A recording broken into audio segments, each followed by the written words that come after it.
Nehemiah chapter 10. Nehemiah chapter 9. On the 24th day of this month, the Israelites assembled. They were fasting, wearing sackcloth, and had put dust on their heads. Those of Israelite descent separated themselves from all foreigners, and they stood and confessed their sins and the iniquities of their fathers. While they stood in their places, they read from the book of the law of the Lord their God for a fourth of the day, and spent another fourth of the day in confession and worship of the Lord their God. Jeshua, Bani, Kadmiel, Shebaniah, Buni, Sherebiah, Bani, and Chenani stood on a raised platform built for the Levites and cried out loudly to the Lord their God. Then the Levites, Jeshua, Kadmiel, Bani, Hashabaniah, Sherebiah, Hodai, Shebaniah, and Perthacha said, "Stand up, blessed be the Lord your God from the everlasting to everlasting. Blessed be your glorious name, and may it be exalted above all blessing and praise. You, Lord, are the only one. You created the heavens, the highest heavens with all their stars, the earth and all that is on it, the seas and all that is in them. You give life to all of them, and all the stars of heaven worship you. You, the Lord, are the God who chose Abram and brought him out of Ur to the Chaldeans and changed his name to Abraham. You found his heart faithful in your sight and made a covenant with him to give the land of the Canaanites, Hittites, Amorites, Perizzites, Jebusites, Girgashites, to give it to his descendants. You have fulfilled your promise, for you are righteous. You saw the oppression of our ancestors in Egypt and heard their cry at the Red Sea. You performed signs and wonders against Pharaoh, all his officials, and all the people of his land. For you knew how arrogantly they treated our ancestors. You made a name for yourself that endures to this day. You divided the sea before them, and they crossed through it on dry land. You hurled their presence into the depths like a stone into raging water. You led them with a pillar of cloud by day and with a pillar of fire by night, to illuminate the way they should go. You came down on Mount Sinai and spoke to them from heaven. You gave them impartial ordinances, reliable instructions, and good statutes and commands.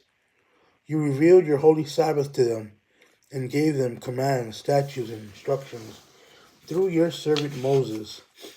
You provided bread from heaven for their hunger. You brought them water from the rock for their thirst. You told them to go in and possess the land you had sworn to give them. But our ancestors acted arrogantly. They became stiff-necked and did not listen to your commands. They refused to listen and did not remember your wonders you performed among them. They became stiff-necked and appointed an elder to return to their slavery in Egypt. But you are a forgiving God, gracious and compassionate, slow to anger, and abounding in faithful love. And you did not abandon them, even after they had cast an image of a calf for themselves and said, "This is your God who brought you out of Egypt," and they had committed terrible blasphemies.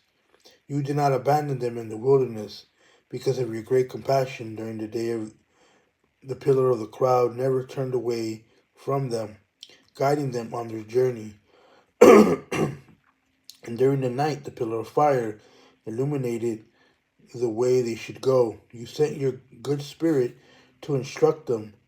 You did not withhold your manna from their mouths, and you gave them water for their thirst. You provided for them in the wilderness 40 years, and they lacked nothing. The clothes did not wear out, and their feet did not swell. You gave them kingdoms and peoples and established boundaries for them. They took possession of the land of King Sihon of Heshbon and of the land of King Og of Bashan. You multiplied their descendants like the stars of the sky, and you brought them to the land you told their ancestors to go in and possess. So their descendants went in and possessed the land.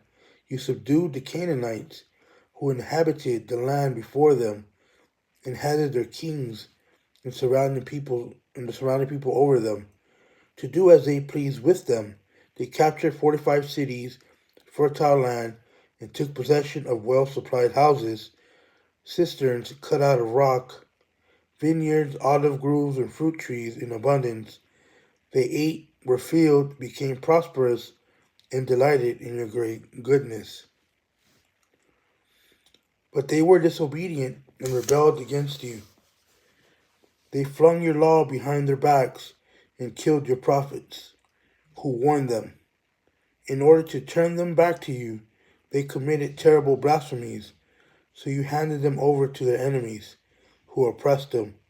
In their time of distress, they cried out to you, and you heard from heaven. In your abundant compassion, you gave them deliverers who rescued them from the power of their enemies. But as soon as they had relief, they again did what was evil in your sight. So you abandoned them to the power of their enemies, who dominated them, who then cried out to you again. You heard from heaven and rescued them. Many times in your compassion, you warned them to turn back to your law, but they acted arrogantly and would not obey your commands. They sinned against your ordinances, which a person will live by if he does them. They stubbornly resisted, stiffened their necks, and will not obey. You were patient with them for many years, and your spirit warned them through your prophets, but they would not listen. Therefore you handed them over to the surrounding peoples. However, in your abundant compassion, you did not destroy them or abandon them, for you are gracious and compassionate God. So now, our God, the great, mighty, and awe-inspiring God who keeps his gracious covenant, do not view lightly all the hardships that they afflicted us, our kings and leaders, our priests and prophets, our ancestors, and all your people, from the day of the Assyrian kings until today. You are righteous concerning all that has happened to us, because you have acted faithfully while we have acted wickedly. Our kings, leaders, priests, and ancestors did not obey your law or listen to your commands and warnings you gave them when they were in their kingdom, with your abundant goodness that you gave them. And in the spacious and fertile land you set before them, they would not serve you or turn from their wicked ways. Here we are today, slaves in the land you gave our ancestors so that they could enjoy its fruit and its goodness. Here we are slaves in it. Its abundant harvest goes to the kings you have set over us. Because of our sins, they rule over our bodies and our livestock as they please. We are in great distress. In view of all this, we are making a binding agreement in writing on a sealed document containing the names of our leaders, Levites, and priests.